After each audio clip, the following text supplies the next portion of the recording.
What's going on, folks? Your boy again, Dr. Sean Thomas, back in the building with the final episode of the Be More Today show for season 3. We're back. And folks, it's been a journey. This whole year, 2022, has been awesome. We've gone out there, we've all hit our goals, continue to move, and the Be More Today platform has been that thing that has pushed us from ordinary to extraordinary. So I gotta say thank you for your love and your support. Again, we're heard in 63 countries, over 30,000 downloads. It's all thanks to your love and support that you continue to be a part of the Be More Today movement. So I thank you. As always, Be More Today is a movement. My book's on Amazon, BeMoreToday.com for our more merch. Our store is open for your everything, right? Your hats, your gaiters, your sweatshirts, and of course, motivation to stay always on the move. And again, we're also on YouTube as well. My quote for today is simple as always. Start by doing what's necessary. Then do what's possible. And suddenly you're doing the impossible. Our final quote for this season, folks. This has been a year where I said I wanted to do a lot of things. I set a lot of goals for my life, a lot of physical goals, professional goals, and I hit a lot of them. And the hard thing, I think, is always just trying to say what you want to do and then actually doing that thing. But the impossibility factor is something that we all talk about. But when you start doing things and then you see you actually get those things done and you go to the next level and the next level, you see that what was impossible is now possible. Me running my sub-4 marathon this year in Chicago, I thought that was going to be impossible coming out of COVID and whatever else, injuries, blah, blah, blah. But that was now possible. Now I'm thinking, maybe 345, maybe 340, see what's going on because you get hyped about these things. So I just want to encourage you also to go out there and don't be timid about the goals you want to hit. Don't be afraid to go out there and do what is impossible, because what is possible one day for you is going to be done. And then the impossibilities will be endless. So my guest on the show for today is the embodiment of that. He has hit all the landmarks. He has done what was necessary, what was possible, and then what was impossible for many to even believe. The records he's broken, the things he's done in terms of his professional life, his sports life, his personal life. He is none other than Tiki Barber. Now, folks, we know we're Giants fans on this show. We're also Knicks fans and Yankee fans, but I'm super excited about the guest for today because Tiki Barber is best known for his time on the field. Former New York Giants football player Tiki Barber serves as a co-host for WFAN's Tiki and Tierney, alongside Emmy-winning broadcaster Brandon Tierney. Tiki and Tierney airs weekdays, right, from 10 a.m. to 2 p.m. on 101.9 FM and 66 AM. After 9 years on national radio, ex-Giants running back Tiki Barber and the NYC-born Brandon Tierney have come home to WFAN to bring Tiki and Tierney exclusively to the Big Apple audience. And as you know, Tiki Barber from the Big Blue is one of 3 NFL players in football history with at least 10,000 yards rushing and 5,000 yards receiving in a career. He holds almost every New York Giants rushing record: total yards, rushing attempts, and is second in rushing touchdowns. Barber has been active in media and journalism with a variety of appearances. His broadcasting career includes WFAN, WCBS-TV, Sirius Satellite Radio, the Yes Network, and Fox News Channel. Upon retiring, Barber signed a contract to work as a correspondent for NBC News and Sports, primarily for Today and Football Night in America, but also covering the 2008 Summer Olympics in Beijing for MSNBC.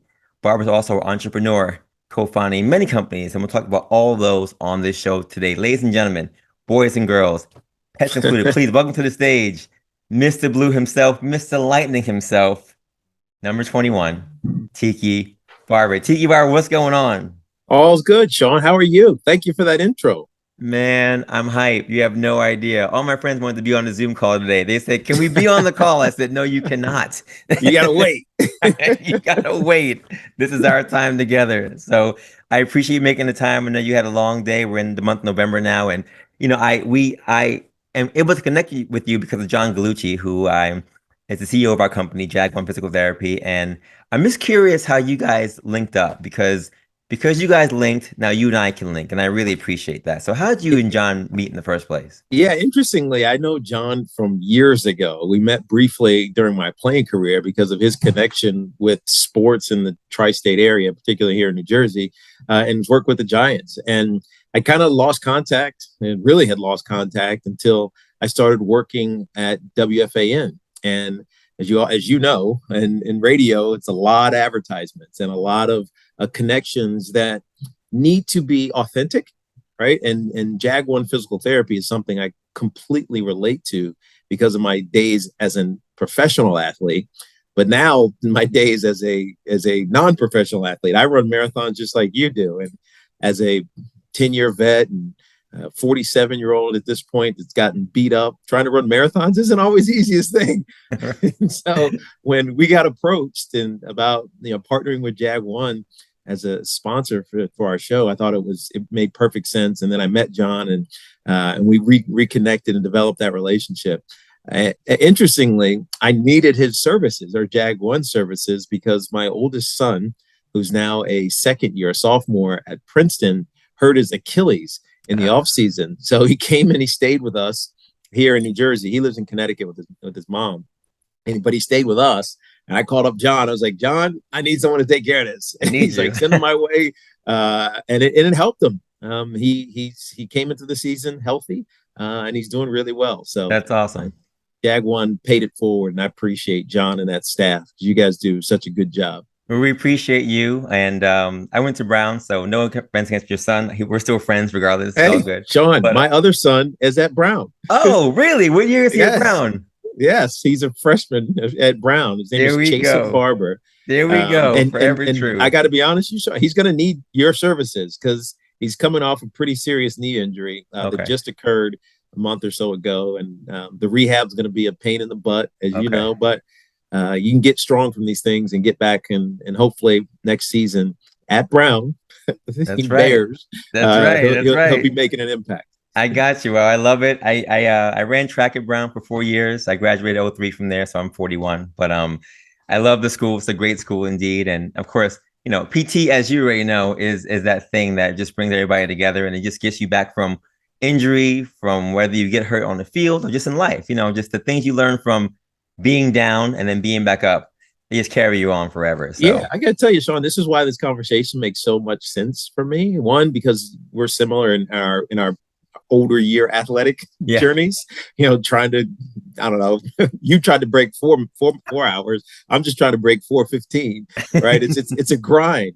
But my other brother, so I have an identical twin that most people know about, Rondé, who played for 16 years with the Tampa Bay Buccaneers. Yeah. But I also have a half brother with my father in his second marriage, whose name is Jonathan.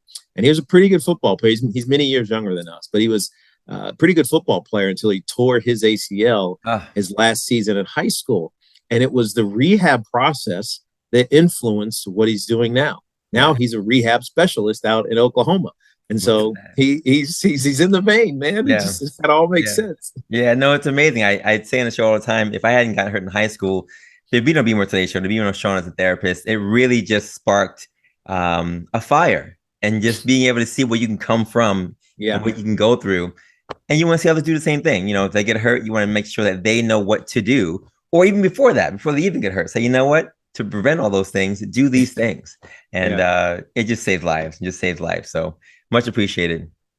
Listen, I know you run marathons. I ran into you, and this is a funny story. I ran into you at the end of 2017. That was actually my first marathon, but not your first. I know you had done many before that year. Yeah, and, it was my second. That was my second New York, but I had done probably 4 or 5 before that. Okay. So that was my first experience. I had worked the medical tent there. I had watched for many years. So I said, let me just run this thing. And it was brutal. New York City is brutal. The whole thing is crazy. And I remember walking up to you and I was like, yo, that's Tiki Barber. I don't want to take his picture. You're going to hate me if I walk up to him. But I was like, you know what? Shoot your shot. So I walked up to you. You probably don't remember this at all. We took a picture together and you were so nice. I really appreciated it. And I posted on Instagram and whatever else. And that was my first marathon experience, running in New York City, being a New Yorker, doing the race, running into you at the end of the race. I was like, yo, this is amazing. And I've never stopped since. I've done like 6 of these things now, and it's just been fun to do it. And, I always ask people who do these 1% activities, right? Because the marathon is really just like the 1% of people who have actually done this crazy thing, why they do it and what makes them do it. And, I look at you and just all the work that you've done.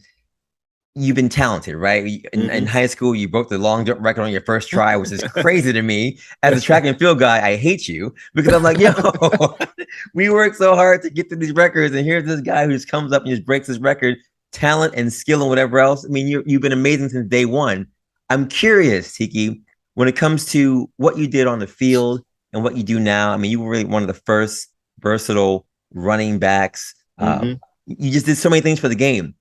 When did you decide that you wanted to be the best at what you were doing? And what was that mindset shift to you when you say, you know what, I'm good, but I know I can be better than everyone else? Yeah, like, what was it? It's an interesting question because I don't ever think I thought I was good. I always thought I had work to do. And most of that is a result of my relationship with my twin. So even when I'd have success, Rondé would maybe be a little bit better, or I'd get second, he'd get first, and so I always felt like I was grinding, trying to catch him, and it propelled us competitively, even though not directly because we weren't competing against each other, competitively forward through middle school and high school and even in college. He redshirted his first year. I played, but I didn't really do much.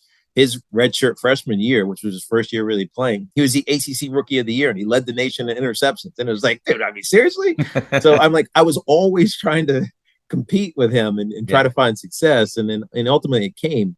But I think I've always been a naturally curious person, so I want to know why things work, and I want to know why. For instance, growing up, I was a big Bo Jackson and a Walter Payton fan, and Marcus Allen, all these guys, like all these running backs. Like, why were they so good? And so I would like study them and just see how they did stuff. Yeah, and it helped me because I was curious. Right? Some people come into whatever they're doing. Say it's in this case it's football. They're like, yeah, I know this. I figured it out. I don't got to listen to coaching. I don't need to absorb anything else. I have this instinctually. But the best in any craft, whether it's as a scientist or an athlete, you have to fine tune the details. It's the minutia that makes you really good. And I think once I committed to being that person, and it happened in high school, that's when I was able to have a lot of success. And that wasn't just as an athlete; it was in the classroom. I remember my mom telling me, "Like, you guys got to get scholarships to go to college because I can't pay for it." And so she said, "You better make straight A's." Well, I made straight A's. I was one of our 11 valedictorians when I graduated from high school, and it was all because I could get to school athletically, but if I didn't, I needed to have another path. And so I think the details and understanding that they matter is what have always made me find success, right? Even though there's some failures along the way, it's when you hone into those details, it really allows you to excel when everything else is average. Yeah. Do you think that was what sports taught you, or was that just life and academics, or combination too? Yeah.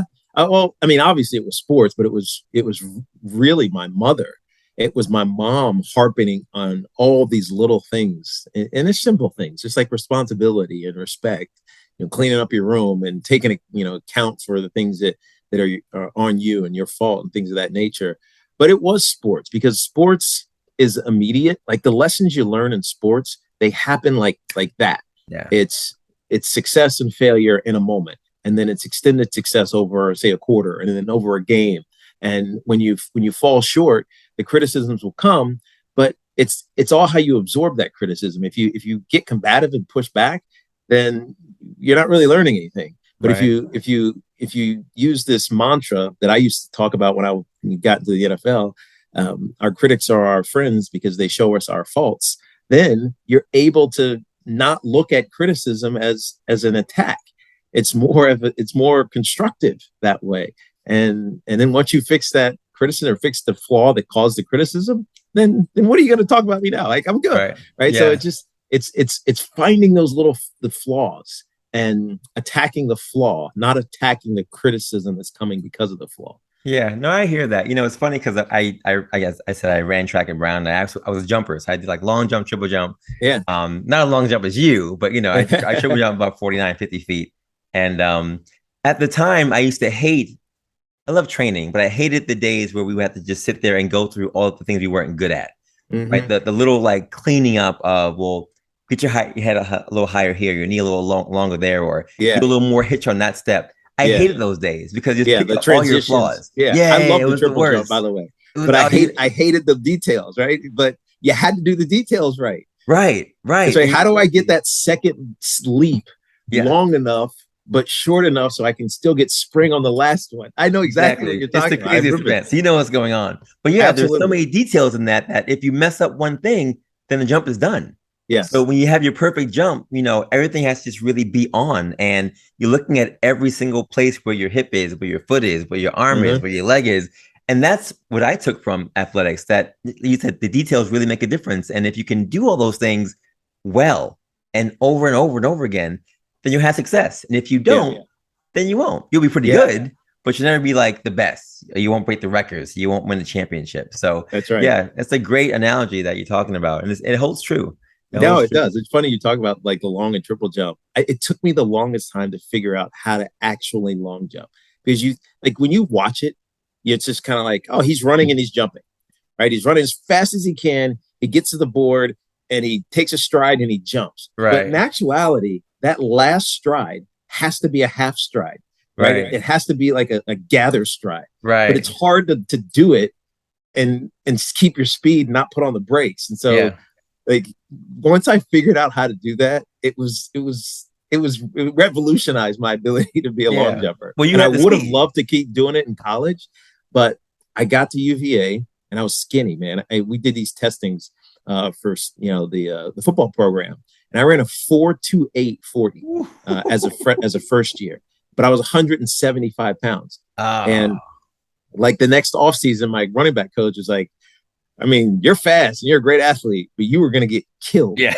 you weigh 178 pounds. Right. And so I ended up gaining like 15, 20 pounds, and I couldn't jump anymore. So I stayed with the track team just to train. Okay. But I was just too big to be effective as a jumper. You were done. Well, you picked the right sport, clearly. And then it worked out. So many great things. I mean, literally, we talk about Giants highlights as I was looking at so many things this week. It's you're everywhere. And I remember watching you play. I remember you just being this superstar stud. And, we talked about the Giants and how well you guys did, how well we did, right? To being the Patriots in 2008. And, the Super Bowl that happened after you left, right? And I watched 1,000 things on your response to what people talk about, right? You had your best years and you walk away from the game. Giants won the next year after that, all this stuff, and how you felt about it. And I read something or somewhere that you were actually looking at it in retrospect, saying that if you had stayed, they might not have won. And I wanted to get your thoughts on that, because a lot of people say, oh, if he had stayed, he would have been part of the team and they would have won. It would have been great. He would have finally had his ring. He would have finally got all these accolades and whatever else. And you work so hard. We talk about, talent and greatness and all these things. But now I guess I want to ask you, in hindsight, looking back at that thing, does that statement still hold true for you, that you think you walking away at that time for health reasons or whatever else, just, saving your body, was it still the best thing for you? And you think the Giants? It absolutely was. I was in a different mindset in my professional life. And it's a completely different story. And it's a long story about all the reasons that I walked away. But it included working at Fox News, being invited to Israel by Shimon Peres, who was at the premiere at the time, meeting Condoleezza Rice, and seeing the world in a much greater prism. This is pre-social media, by the way. Right. Than just being an NFL football player. And there were so many other things that I wanted to explore and take part in professionally that I was tired of getting beat up. I mean, back when I was playing, it wasn't by committee in the running back room. It was, give you 340 carries, and you're going to catch the ball 60 or 70 times. Right. It's just a lot of hits for a guy who's, just a little bit over 200 pounds. But referring to the Super Bowl, so our 2007 season, or our 2006 season, which was my last year, compared to the 2007 season, is really interesting. Because if you go look at the statistics, now we know that stats lie. It's lies, damn lies, and statistics, right? They go hand in hand. But if you go look at the statistics of the 2006 team and the 2007 team, the running back numbers, like what you would associate with a running back, they're almost identical. So they lose in me and 1,700 a year rusher, and 50 or 60 catches a year. They lose that, and then they replace it with three guys. Brandon Jacobs, Derek Ward, and Ahmad Bradshaw. And the running result is almost exactly the same. The difference that season, other than the defense staying healthy, was that Eli matured. Eli Manning matured to a level that made him a star in critical moments. Yeah. And if I was still the guy dominating the carries, all right, we got to get Tiki 20, 25 touches. I don't know if Eli becomes that guy. Maybe he does because he's Eli Manning, but I don't know. But I do know that in 2007, there was a maturation that happened, and he became the leader of that team. And why did they win? Because in the postseason, Eli Manning was flawless, right? He didn't make any mistakes. He rose to the challenge of being on the road for 3 consecutive rounds, including obviously the Super Bowl. Right. And he won it in spectacular fashion. And if I don't know if that would have happened if I was still there. So the by committee replacement was just as effective as me as the individual. But more importantly, Eli was able to become the man. And he was on that path regardless if I was there or not. But you really saw it happen in 2007. Yeah. I mean, I agree with you on that. And I think the take home I have for that is that everyone needs a chance to grow, whether the environment's going to be because someone leaves or someone comes in. But those moments might not happen if things just stay the same. And like you said, if you had stayed there, it might not have ever been that maturity or that growth so quickly. And the other thing is, I don't know if I would have been that good because I wasn't committed to it anymore. And so in order for me to have the seasons that I had from 2000 to 06, but really under Coughlin, 04, 05, and 06, I was grinded. I mean, I had to work out harder than most people could realize just to be strong and to take that type of that wear and tear over a 16-game season. And I just didn't want to do it anymore. Right. I wasn't committed to the 3 months of pounding on my body and the 6 or 7 months of the regular season just to get back, to a postseason opportunity. So I walked away and got into other things and, started at the Today Show and wrote some books and did a lot of different things. And it's weird because people think, oh, you regret it, you missed it. I'm like, yeah, but you got to earn those things, and I wasn't willing to earn it at that point in my career. So I walked away. Yeah. The thing I like about you, Tiki, is that, and I think a lot of athletes who have the bigger picture mindset, you set things up for yourself already, when you were playing. So you didn't just have to say, okay, football's done. Now what? You already put things in line so that when you walked away from the game, you had things that were already in place for you to move forward and successfly move forward. I mean, you've done so many things in terms of being an author, right? On these books, right? Which is not an easy thing to do as a fellow author. I know it's hard. Yours is a real book though. Mine were kids' books. No, you're still an author. Book. I mean, you wrote 8 of them, so it's a lot of books, right? So those things do count. And setting yourself up with the broadcasting stuff, all those things are things that I think a lot of not just players, but people in general don't think about in the long term. You think about what you're doing in the spotlight and it's great, but when those things are over, what's next? And, I look at people like LeBron and whoever else is doing things now in their career, they're doing things like while they're playing now. That's they're setting themselves up now so that when it's all said and done, they're walking easily into whatever's next, the next chapter, the next phase. And, I'm curious for you. I'm looking at all the NFL guys out there now, and there are a number who are great and are doing amazing things. But I'm curious about, we always hear stories about crash and burns, right? People go out there and they do all these things for a while, and then after that, you never hear from them, or they're financially broke, or these things happen. You've been out of the NFL, you've done your thing, and the financial advice I'm curious about that you were either given from someone or you learned in the process. What would you want to share if you were looking at or talking to today's players or just people in general about life after that thing, after football, after basketball, whatever? What's the simplest answer that I think most people can understand is you have to have a separation of church and state. That is your agent and your financial advisor. They can't be one and the same. They can't work for the same company. And so for me, the financial advice I got happened from the first person I hired, and my brother as well, out of college.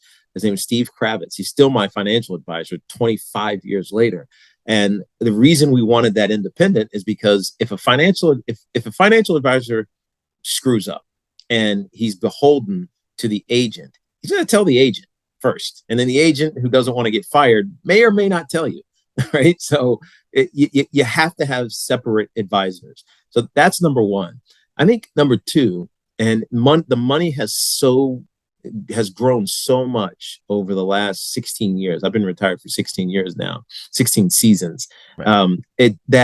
It's almost, I don't want to say it's impossible, because you could be stupid and buy Ferraris and dumb things and houses that you don't need and waste money on other things. But it's almost impossible to fall below the floor, right, that becoming a professional athlete creates.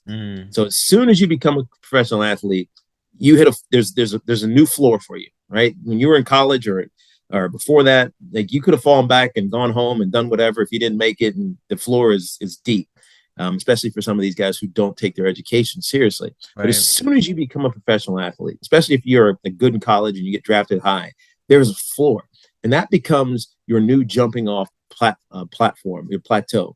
And what you decide to do from there is all on you. But you have no idea how to build the next plateau. So you have to go get the advice. You can't rely on your uncle. You can't rely on your coach. I mean, maybe if your mother has an MBA, you can do that. But it's really about seeking advice. And I'm not saying this the guy that's going to steal all your money, but there are tons of qualified professionals, from the JP Morgans of the world to the the personal financial advisors that you might find through referrals, right? So it's finding that advice is paramount. The NFLPA even helps. I'm sure MLB does the same thing, and NBA, etc. And building multiple levels of revenue is what I was always focused on. That's why I was always doing so much, right? That's why I was dabbling in radio and television when I was playing. It's why I did a little acting here and there. It's why I started a couple of companies. You just dabble in it. You don't have to fully dive into it, but you get to know it, so that when your time playing is over, there's this parallel path that you've kind of been walking on, and the step down isn't far. It's you kind of step right over, and you keep walking when the one path ends. That is your professional career. So that's the advice I would give. It sounds, it's not complicated, but you do have to be focused on it. Otherwise, it catches up to you really quickly. Right. Yeah. I think the concept we talked about this floor, it is a new floor. And I think a lot of people who aren't privy to that have no concept of that. So, people that I know were like, oh, what are you talking about? These guys, how do they do all this stuff? It's kind of crazy. But it's a whole new mindset. It's a whole new thing. Like, it's a whole new floor that we're not even perceiving. So I can see how people can get carried away. But I do think, like you're saying, getting involved in other things is the way to do it. And you've done that in a variety of ways. And I think of all the players now who are not just retiring, but are getting hurt and injured and having to stop playing football as a result. Yes. What they go through. And the segue for me for that is now talking about the NFL and what's been going on with so many things in terms of injuries. I mean, the NFL for the longest time has always just had little asterisks around it. It's TBI protocols and concussion protocols. And this year has been interesting because so many things with Tua and whoever else have been just on the main stage, right? Yes. I mean, everybody was just watching all these things happen as they unfolded. And with social media now, I mean, it's like wildfire. So what may have just been something like you see on TV is now on Instagram and Facebook and Twitter. And I'm just curious now, as you've been in this thing and you've seen from the front and from the back and all of the angles, how the NFL has handled certain things. What are your thoughts on, what we're doing for these players in terms of protocols, in terms of doctors, in terms of making sure that they're safe to go on there and play? Because again, I look at it from a PT perspective, clearly, but as a player perspective, I'm sure it's similar, but also kind of different. So what are your thoughts? So I'm of two minds, and it's complicated because player safety, particularly with head trauma, is so important because we know what the long-term effects are.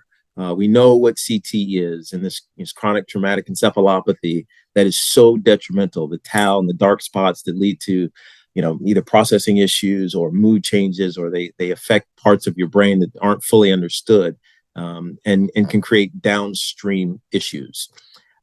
But at the same time, there's a risk associated with playing football. And we all know it. And I always tell people, you got to be just a little bit crazy to play football and to willingly want to do it. Not just in high school, but in college, and like, you got to be a little bit crazy. Now, I know it's the financial incentive is big, and if you make it, I mean, you're quite literally changing your life and your family's life. And so I know that the head trauma issue is something that the league has to continually look at, and they have to continually evolve it. The challenge is finding the right way to test and go through the process, because what happened with Tua was egregiously bad, but not unexpected, because the mindset, as much as it's changed, it hasn't. The last thing an athlete wants to do is sit on the sideline and watch someone else do their job. Yeah. And so if you give them the option, they are going to opt in, regardless of what the consequences are. And even if they are fully aware and cognizant of the dangers of returning to a game while you've had some sort of mild, even if it's mild, brain trauma. And so the reality is you feel all right. And even if you do feel a little bit off, you're kind of used to feeling a little bit off. Mm-hmm. And so the process of how they evaluate concussions needs to change. And that's why the NFL at the beginning of October really changed the protocol. And if there is any gross motor instability, which could be caused by anything, you could have a hurt ankle and you could stumble. Right. If there is any of that seizure type behavior, or you're unconscious, then they are pulling you from the game and you are out, and you're not playing again until you pass a concussion protocol, which sometimes takes up to 2 weeks. Right. And, that's the way it has to be. But as a fan now, watching the game as the back in my day mindset, it's frustrating to see the stars not be available for things that may or may not be really detrimental. So it's hard. Like, I'm of two minds as I look at where the league is going. The only reason I like these new rules and protocols is because the trickle down effect. The last thing I ever want to see is a high school kid trying to be a tough guy, right? Because it doesn't matter. Right. At that stage, it's about your brain developing, which still is not fully developed, as you know, right, and as most people can realize. And so being a tough guy in high school is not smart, because that will change and affect your life forever, not just for the short term, but forever. Yeah. Yeah. You watched the show All American on Netflix? Oh, yeah. Yeah. Yeah. Good show, right? So yeah, it is. And one of the episodes is one of the son, right? He has a concussion in the show. And all you see is him just really battling, not wanting to show any sign of weakness, really battling to do whatever it takes, taking medication, anti-nausea medication, just to go out there and play, and not to show any weakness or fear or anything to his father, to his teammates, to his friends. And he gets hurt, and he can't play for a certain period of time. But that concept is a real thing. And I think a lot of high school / college players, I'm saying this in terms of me. I mean, no one gets concussions in track and field, but when it comes to that competitive nature, it's a real thing to not be able to go out there and do what you love to do. Especially when people are watching you, and especially now we're talking about money being on the table, spots being taken, those kind of things. So I can understand the duality of the health versus how I feel thing. Yes. Looking at the numbers, right? We're talking about a study I saw in 2012 said there were over 320 former NFL players who had CTE, of course, after they had died in their system. Memory loss, depression, aggression, all these things, suicidal thoughts. It's a serious thing. And I agree with you that the NFL is doing what it has to do to make sure these people stay safe. But I also agree with you in the sense that the next generation, right, you're going to make sure that they're going to be safe, and that they're not going to go out there and just say, well, you know what? I can get through it. No. Let's make sure you can see what's going on first. I got to tell you, and there is one challenge, and this is empirical that we won't have an answer for a while. Is it inevitable? That is, if you play football, is it inevitable that you're going to have some instances of tau in your brain, the CTE, regardless of the effect, right? Is it inevitable? And because, to your point, I think all of the former NFL players, I mean, to a man, all of them who have donated their brains to science posthumously have had some sort of CTE, traces of it, and tau in their brain. And so if that's the case, then how do you address that? Yeah. Now, I think there's also mitigating factors here. And we've heard some former athletes talk about this. One of them is the inappropriate amount of alcohol that athletes consume. And it's really a way, like they want to depress themselves because, and I know this from personal experience, you play a game, it's a heightened environment. You are jacked to the ceiling. I can't even explain, the intensity of playing in an NFL game. And then 60 minutes of game time is over, 3.5 hours or so. And now you got to flip that switch. Like you got to turn it off because you can't go home like that. Right. And you've had some sort of trauma, whether it's physical trauma to your, musculoskeletal system or to your brain. And the first thing you instinctually want to do if you consume alcohol is take a drink. And studies will show that alcohol disrupts some of these synapses more than we know. And so you already have a compromised, 3 hours of playing football, then dumped on top of it is alcohol and sometimes alcohol abuse that compounds these situations. So, I mean, there's just too much studying there's too many studies that need to be going to this and they're not doing enough of it. Guys want to self-medicate. That's the unfortunate thing for a professional athlete. They will self-medicate instead of seeking proper medical attention, mainly because they don't know how to seek proper medical attention. And I never thought about the down. I always thought about like the hype, like getting hyped for things. I mean, I didn't compete on that level clearly, right? I did D1, Ivy League, whatever else. So it's very different than, the main stage. So getting hyped for events was one thing, but I never really thought about the down, like trying to calm yourself down after that thing. And I can definitely it's hard. It's hard. Can't imagine. It really is. Can't imagine. I mean, it's not like a marathon where you're so done, you just want to sleep. Right. You're just like, I'm down now. Even though you're excited, you got your medal, because it's all about the medal. That's the only thing we care about. Exactly. We're not winning, so it's all about the medal. Exactly. But it's easy to just chill after that because you're like, all right, my body is done. We're done. Zero glycogen left in any part of my body. Exactly. Well, that's an interesting thought. I appreciate you sharing that with me. And speaking of marathons, I know that, again, I ran into you in 2017, but I read that you started doing marathons because of Sirius Satellite's foundation, 2014. Talk about that and what did he do to inspire you to go out there and conquer this NYC challenge? Nothing. He just asked. And it was Memorial Day. We were having a party in his backyard. He's like, yeah, I'm putting together a marathon team. I was like, yeah, count me in. I'll do that. All right, that's awesome. He's running for the Pitchin Foundation, which is his and his wife Amber's foundation. They build baseball fields and have back to school days for backpacks and things of that nature and youth development, both out in his home state in California and also in the tri-state area. And they've done an amazing job. And they built a big marathon team. And the first year they did the marathon team, they asked me to do it. I said, yeah, I'll do it. Now, I thought I knew how to train for a marathon, but I had no idea.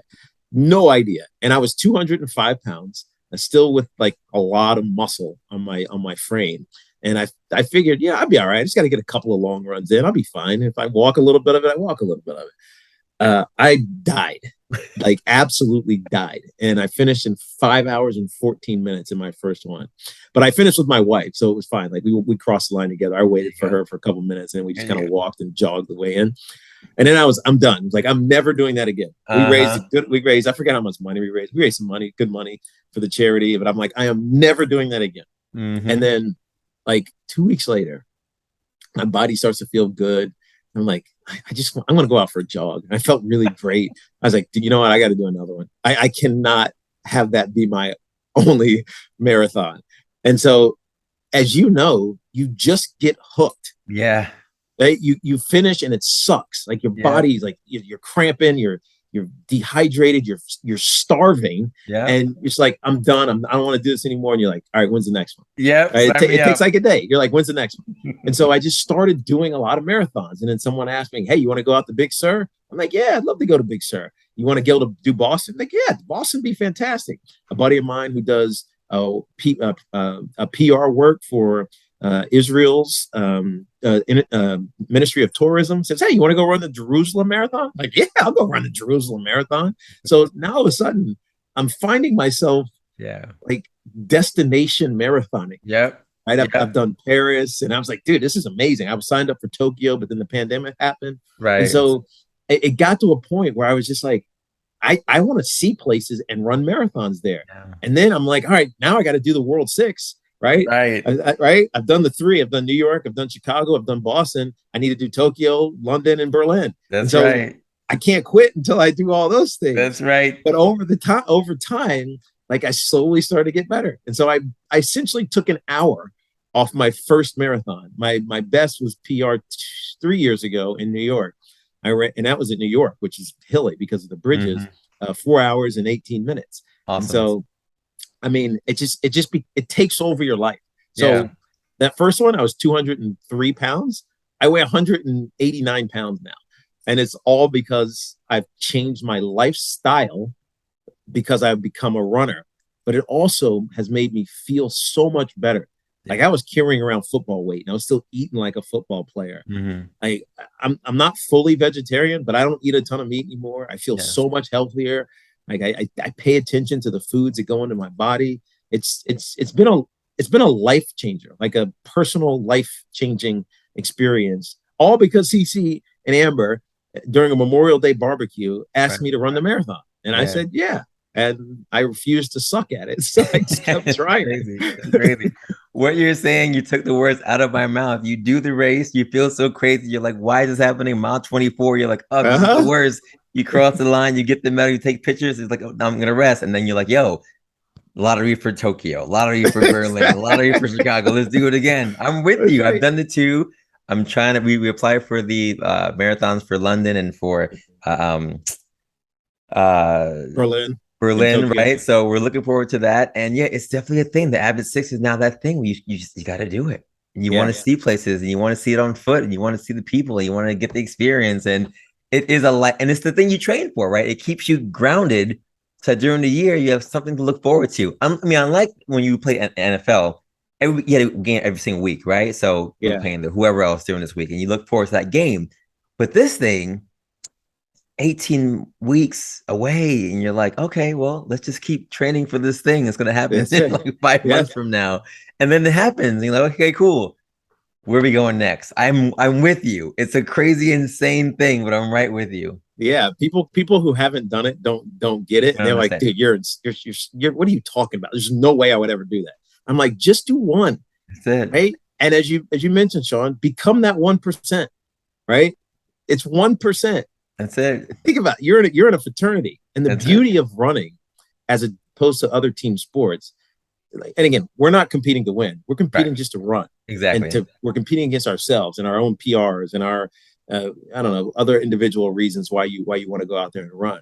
But it really is a collective effort, right? It's not me against you or me against whoever's next to me. It's like, come on, let's go. Like you'll pick somebody up. Yeah, just by being supportive. And I love the community, the running community. I never thought I would be in it, but I absolutely love it. It's amazing. So I coach a team called Spartan Sunday Running Club. It's based in Brooklyn. Me and my boy Ishmael Torres run it, and it's all ages, literally like 25 to 70.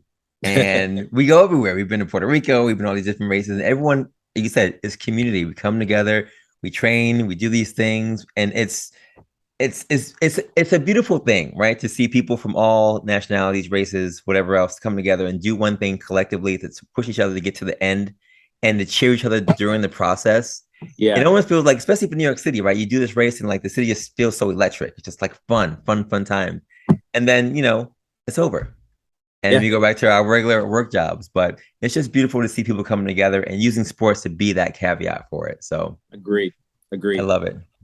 Listen, Tiki, you've done so many things in terms of marathons and your shows, and talk to us about the Tiki and Tierney radio show. It's about, what you guys talk about and some of the information about it. Yeah. So we started on the national show for CBS Sports Radio back in 2013 because they needed a national network to put on their own and affiliated stations across the country. So they were taking, other affiliate, shows, Fox, ESPN, whatever.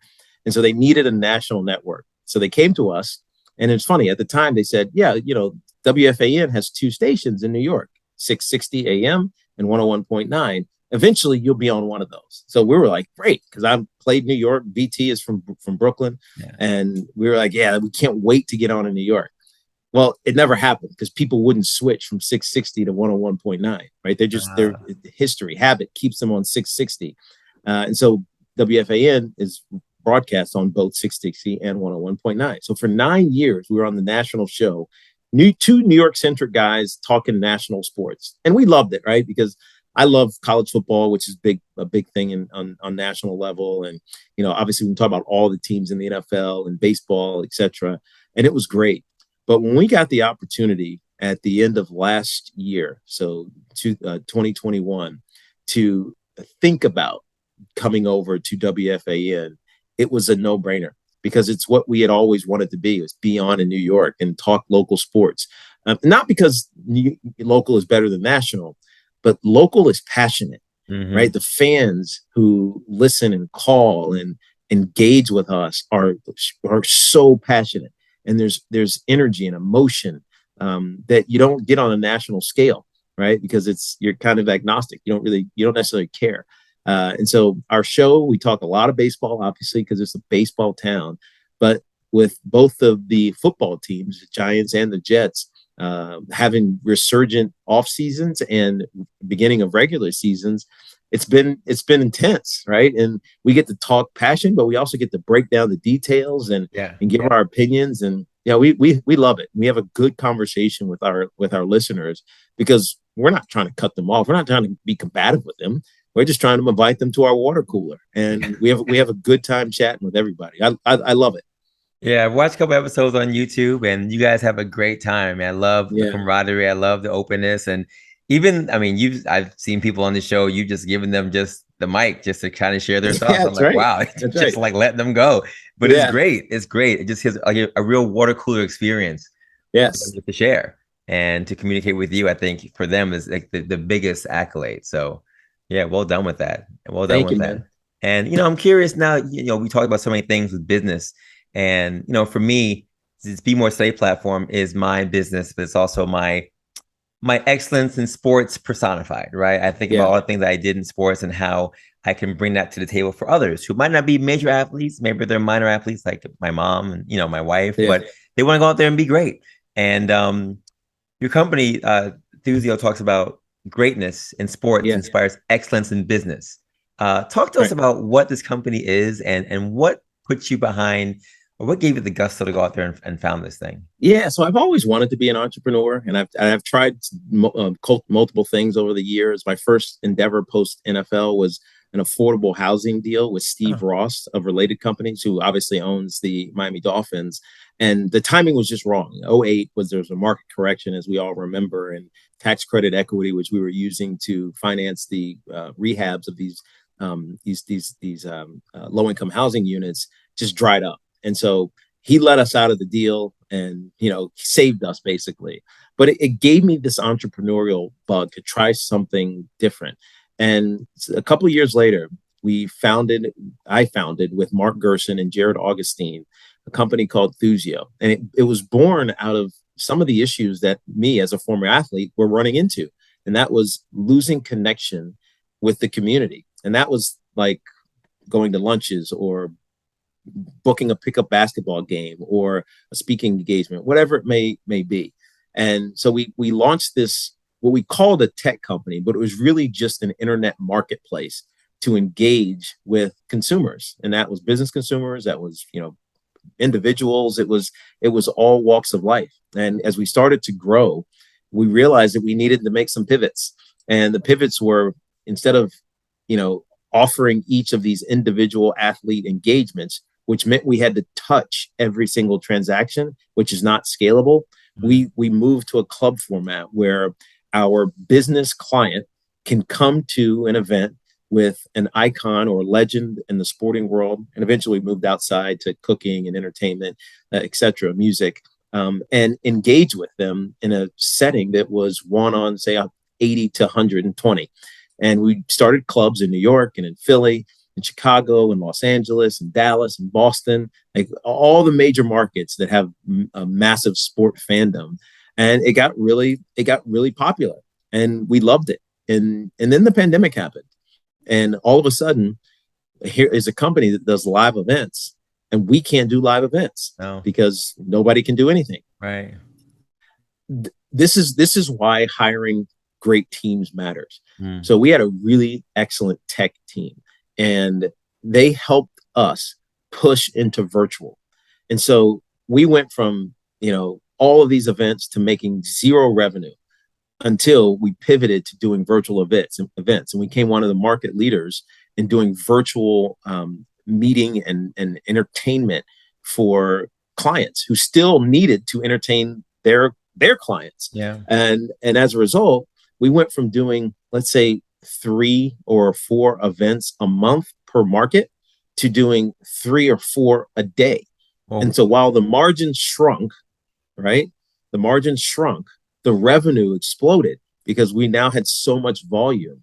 And it made us an attractive acquisition target. And we just recently got acquired by Triller. And it's been fantastic. And the combined umbrella of Triller has helped us grow and do some more things and bigger events, big market events, stadium type events. And it's been fun, man. It's been a great journey. And it was one that was really organic to me as a former athlete, but grew into something much more passionate. I feel like it's like my other baby. You know what I mean? I have 6 kids. It's almost like my other kid, That's incredible. I did see the acquisition by Triller, who was integral during the pandemic with all of the different music things and whatever else. Yeah. So congrats to you for that. And I gotta say, Tiki, I mean, just talking to you, I feel like I know you for years, but you are the embodiment of Be More Today. And I've asked everyone on the show, we've had 100+ people on the show talk about Be More Today, what it means to them.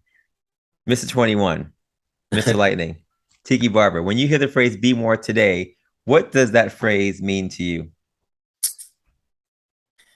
I'll relate this to something my mom used to always say to me, and I still say this to my kids when they're trying to achieve something, whether that's a test or a game. My mom used to always tell me to play proud. And what does that mean? It means that there are so many people who have helped you along the way, who you don't sometimes realize it, but every rung that you climb is not an actual ladder, but it's their shoulders that you're standing upon. And they're looking up and they're proud as hell out of you. So to me, Be More Today is to be aware of how you got to where you are and do whatever you're doing. For me, it was playing proud. Now it's, broadcasting proud or taking a test proud to my kids. But just be proud and realize that those below you are also proud of where you've gone. I love it. I love it. Tiki Barber, what's next for you, man? Last question. What's next for you for the rest of this year? Besides Abbott 6, and then you're going to be going for that with me. But, yeah. For me, it's constantly reinventing myself and finding that new opportunity wherever it may lie. It's funny. I did a commercial for Cadillac back when I was playing, and it was back when the internet was just, becoming a big thing. And they wanted to shoot a video of me driving the Cadillac just for social media, or Facebook, I think was what it was at the time. And, they were just talking to me as I was driving, and they were talking about, oh, tell me about, the first time in college you knew that you were going to be good, or whatever the question was. And it was at University of Michigan, my 3rd year. Prior to that point, I hadn't been a starter. But the kid in front of me, Kevin Brooks, hurt his hamstring that week in practice. And I ended up getting the start in Michigan. And it was at Michigan in the big house, ACC team playing the Big Ten. And we were supposed to get destroyed. And we ended up taking them all the way down to the wire. They beat us on the last play of the game, interestingly enough, over my brother. But in that game, I had 180 yards in a 60-yard touchdown, 70-yard touchdown, and it kind of put me on the map. Now, that wasn't a perfect opportunity, but I was ready for it.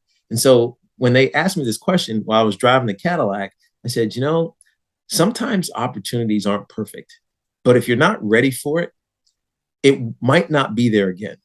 And instead of all of this shoot that we did, they took this little internet thing that they were trying to, and that became a national commercial, right? Simply because of like me expounding upon opportunities. Yeah. I've always been opportunistic. I refuse to say no.